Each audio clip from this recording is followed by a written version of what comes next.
Hello teacher, my name is Edmond Zamora Carvajal and I'm going to present you my argumentative exam. This is like, I'm sorry if I am recording this on my phone. This is like my 13th attempt of recording this. As you can see, I just made like a presentation right here or a document explaining like all the graphs and with my notes, as you can see right here. But I don't know how to record very well on my computer, so I will explain it to you in my notebook and I will try to make as quick as possible because I know this could be like very boring or I don't know, to see all these videos that took too long to record. So first, the analytical solution of the Newton law of cooling. First we applied like the equation of the Newton law of cooling that you give us, that is like which describes how an object temperature changes over time when exposed to the different temperature of the environment. And this is like the equation. We need to use algebra to find this equation and differentiate all the parts of this equation. Now we get this equation, that is, we can translate it as this. Now we need to know the equation now we need to know that this equation, we need to integrate this. We integrate it right here. We get like the natural logarithm. We cancel it out with an exponential function and we get this result right over here. But we need to find like the t, that was like the t temperature, I don't know, as a function of time. So we get like this equation. We need to solve for t, isolate t and solve for t, and yes, you have like the final equation, the general solution of this equation. And this shows that the temperature that follows an exponential decay until it reaches like equilibrium, as you can see. Well, I'm going to explain all these parts better. We use this equation right over here, and then we need to evaluate the temperature in the point 0. That is the initial temperature, so we substitute the t multiplied by 0 right over here. We just multiply it here and here, the 0, so it canceled all this out.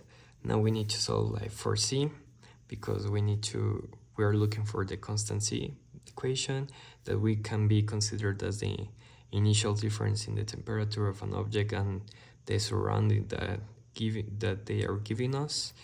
And we get this result, the c equals t initial minus ta. Now we go on with the 1.3, the aluminum rod. We use the last equation, the past equation, this equation, and this is all the data, the rod temperature, the oven temperature, and another temperature. So we use the first equation. From this equation we will use the rod temperature, and we use the constant c equation that we get right over here. We substitute the values, we get like minus 260 Celsius. Now we use the t multiplied by 215 in the past equation, that is right here, to find k. And now we plug in all the values. We just like finish the equation to find like k over here. We solve for k and we plug this on our Casio calculator, as you can see, and we get this result. And this gives us the time, well, not, this is the time for cooling to 26 Celsius of the rod. We use the past equation right here, over here again. we use the constant C equation again, we plug in the values, we solve it, and we get like the time for cooling of to 26 Celsius will be 3251.21 seconds. That can be translated as 54 minutes. Now give me a second, I'm going to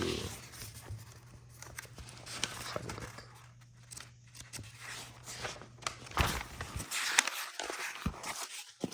Okay, the second part of the exam. We have like, okay, we have like the heat transfer and the energy conservation. Okay, first you give us the heat transfer equation that is right here, and we need to like differentiate it for t, and we add t to the expression. As you can see, I just add 1 over t and 1 over t right over here, because if I add here, I need to add it right here. Yes, this was the equation. As I have like delta t, that delta t is like the change in the temperature, as you can see right here. I just put it like the final temperature minus the initial temperature right here to substitute the delta t, and we add the final temperature and its initial one. Okay, yes, so we get this equation and we solve this equation, and to get our final model, that is the T over T equals P over MC T plus the initial T, no? Yes, we get like the exponential data of the terms of the polynomial that have a small coefficient that will lead us to the slope equation. I know this answer because, well, I have like all the graphs right here, the Euler's method, analytical method, and this is like the problem 2 of the temperature, the time that it took, and yes, this is the polynomial graph that I get, and that's why I know this answer. Now the 3.1, the conservation of energy, I got all the data right here, and we can get this equation, the initial equation of the conservation energy, the equilibrium temperature. Yes, we just like apply what I have seen in class. As you can see right here, the mass of the copper, the mass of the water, the delta T I substitute right here.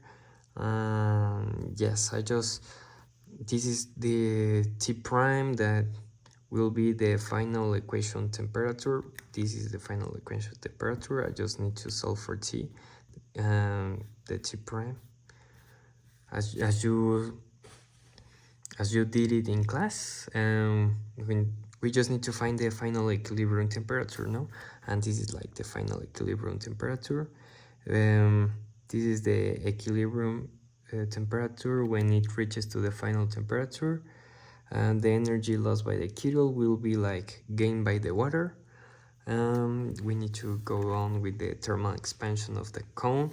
This is like the equation that you give us in class, if I remember correctly. Yes, I point. And this is like, I made a mess right here. I don't know like correctly how to explain all this. I just know that you give us like the equation, how to compute like the thermal expansion, the temperature change, and this is right over here, the beta that can be translated as three of these. I'm sorry, I know it's correct. Okay, the delta volume, I just plug in all the values right here, I get this result. Now I need to find the final volume that is with the initial one and the delta volume, so I just add it right over here, and we get this, the final result, that is the 10.50 liters of the final volume. Now for the part 5, the temperature change analysis. This is finally like we analyze like the work done by when a gas expands using like this equation, that this is the ideal gas equation. We solve for T, as you can see right over here, and we see that like the P and V increases all the value. Also the T will increase too, and we see like in the image that you give us the image, the data that we need to use. Right over here, it doesn't have like a line because I converted like on a triangle to find the area. And yes, we find like the first area, that is right here. We use the formula, we substitute the values, and we get like 4,000 joules. Now for the second one, we need to use like the triangle, and we use this formula. We substitute the values, we get 800, and if you combine all these areas, will be like 4,000 joules plus 800 joules will be 4,800 joules. That can be translated as 4.8 kilojoules right over here, as you can see. I'm sorry because of my explanations. I think that my explanation is not as good as yours. I don't know how you do it, teacher, I'm sorry. But yes, I will submit my code of MATLAB and my notes in my book and this video on YouTube so you can see it. And thank you for your attention, teacher. I will see you in class.